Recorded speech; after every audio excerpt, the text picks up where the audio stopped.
Assalamu alaikum, mes très chers frères et sœurs. À l'époque du prophète sallallahu alayhi wa sallam, certaines personnes venaient poser des questions au prophète au sujet de thèmes divers. Et Allah subhanahu wa ta'ala leur répondait au travers du Coran. En effet, à plusieurs reprises, on retrouve un même schéma.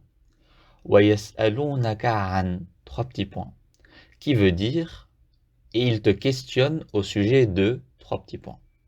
Vient ensuite le thème dont il est question, par exemple le sujet des orphelins, et Allah répond directement au prophète avec Qul, qui veut dire dis, dans le sens dis-leur. Et ensuite vient la réponse d'Allah subhanahu wa ta'ala. Étudions quelques exemples. Dans la sourate Al-Isra, au verset 85, on retrouve وَيَسْأَلُونَكَ عَنِ الرُّوحِ قُلِ الرُّوحُ مِنْ أَمْرِ رَبِّي. Si vous voulez lire la traduction de ce verset, je vous invite vivement à mettre pause la vidéo. Un autre exemple pourrait être la sourate Taha et le verset 105. En effet, Dieu dit وَيَسْأَلُونَكَ عَنِ الْجِبَالِ فَقُلْ يَنْسِفُهَا رَبِّي نَفْسًا. Ou encore dans la sourate Al-Baqarah au verset 219.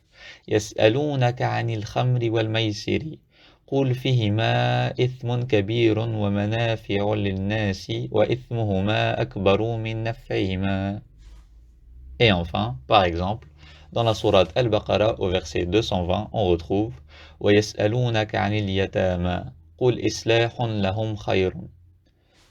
Cependant, il y a une exception qui vient briser ce schéma.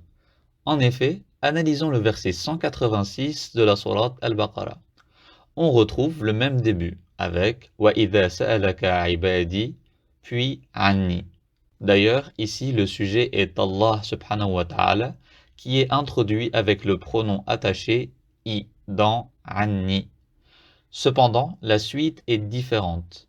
On ne retrouve pas le verbe intermédiaire قُل mais directement la réponse qui est فَإِنِّي قَرِيب.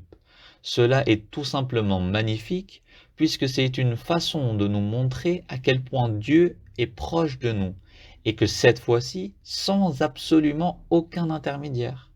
Si vous voulez vous adresser à Allah ou l'invoquer, sachez qu'il est toujours proche de vous. Allah est notre protecteur et c'est le Tout-Puissant. Rappelez-vous qu'Allah est toujours près de nous et qu'il veille sur nous. Ainsi, il faut se souvenir de lui lorsqu'on est incité à faire du mal, puisqu'il nous observe. Même si aucun être humain nous voit, Allah, lui, nous voit. Et de l'autre côté, si on se sent seul ou en détresse, il faut se rappeler que l'on est toujours accompagné d'Allah. Et quelle magnifique chose de savoir qu'Allah veille sur nous. Pour finir, j'espère que cette vidéo vous aura été bénéfique et je vous invite vivement à prendre le temps de contempler la beauté du Coran.